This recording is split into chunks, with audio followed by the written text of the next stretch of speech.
Shalom, pada kesempatan kali ini saya itu mau menjelaskan apa itu arti hidup baru di dalam Kristus.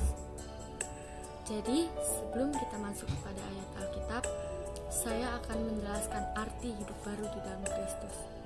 Hidup baru di dalam Kristus itu kita meninggalkan pelanggaran atau dosa yang sering kita lakukan. Jadi, kita itu tidak lagi mengikuti keinginan daging yang membawa kita ke dalam kebinasaan. Dalam Kolose 1 ayat 13, Allah itu menuntun kita dari kegelapan menuju terang ajaib, yaitu kerajaan anaknya. Lalu dalam Roma 12 ayat 2, Rasul Paulus mengatakan bahwa orang percaya tidak boleh sama dengan dunia, tetapi harus serupa dengan Kristus. Salah satu contohnya itu yaitu dibaptis. Baptisan kudus merupakan hal yang sangat penting dalam kehidupan orang Kristen.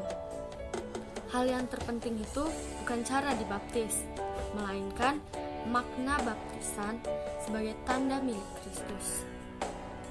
Baptisan menjadi penting karena perintah Tuhan yang terdapat dalam Matius 28 ayat 19. Inilah yang mendasari gereja melakukan baptisan hingga saat ini dan menjadi salah satu sakramen dalam iman Kristen.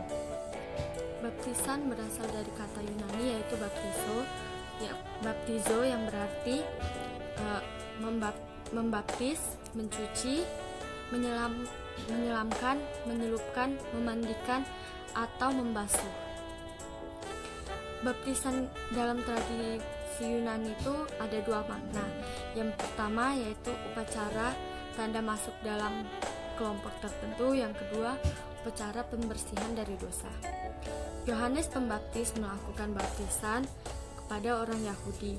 Baptisan Yohanes Pembaptis di Sungai Yordan merupakan simbol pembersih secara rohani atau penyucian diri dari dosa. Tuhan Yesus itu dibaptis sama Yohanes Pembaptis itu di Sungai Yordan.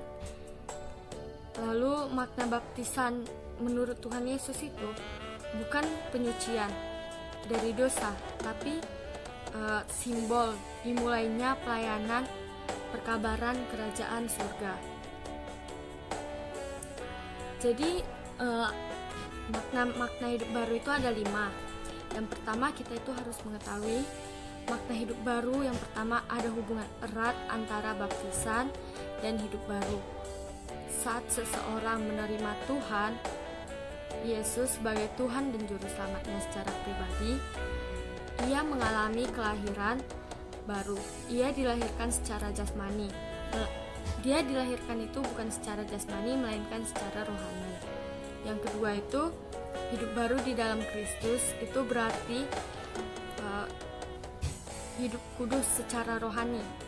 Artinya hidup kita itu senantiasa seturut dengan perintah Tuhan.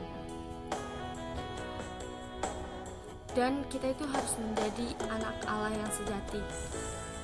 Hidup baru di dalam Kristus yang ketiga itu menjalani hidup baru dalam Kristus dengan membiarkan Tuhan mengambil alih hidup kita dari jalan penuh kegelapan menuju terangnya dalam persekutuan. Hidup baru di jalan Tuhan berarti hidup yang diberkati, dengan membawa berkat bagi sesama, percaya kepada Tuhan dengan segenap hati, takut akan perintah Tuhan, mengikuti kehendaknya, dan tekun dalam pelayanan. Rasul Paulus mengingatkan kepada kita bahwa pilihan orang percaya untuk hidup baru dalam Kristus merupakan pergumulan dan perjuangan. Manusia akan mengalami berbagai pencobaan yang menguji imannya. Remaja Kristen itu mempunyai tanggung jawab untuk menyatakan iman dan perbuatannya itu. Tanggung jawab orang percaya menurut Timotius 2 ayat 11-15 itu ada 3. Yang pertama yaitu tidak menyia-nyiakan anugerah yang sudah diperoleh dari Tuhan. Terdapat dalam Titus 2 ayat 11.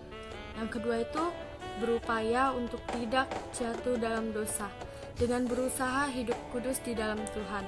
Itu terdapat dalam 2 Timotius ayat 12. Baru yang ketiga, orang percaya harus hidup dengan bertanggung jawab dan saling melayani. Terdapat dalam Titus 2 ayat 15. Kita itu hidup baru di dalam Tuhan itu bukan sekedar baptisan atau apapun itu. Hidup baru di dalam Tuhan itu misalnya kita harus mau melayani, mau membantu sesama, tidak lagi hanya karena aku mau dilihat orang, aku mau dipandang orang begini. Hidup baru di dalam Kristus itu bukan seperti itu. Hidup baru di dalam Kristus itu mau melayani dengan segenap hati, tidak hanya karena dipandang orang begitu. Sekian isi khotbah dari saya. Bila ada kesalahan mohon dimaafkan. Terima kasih. Shalom.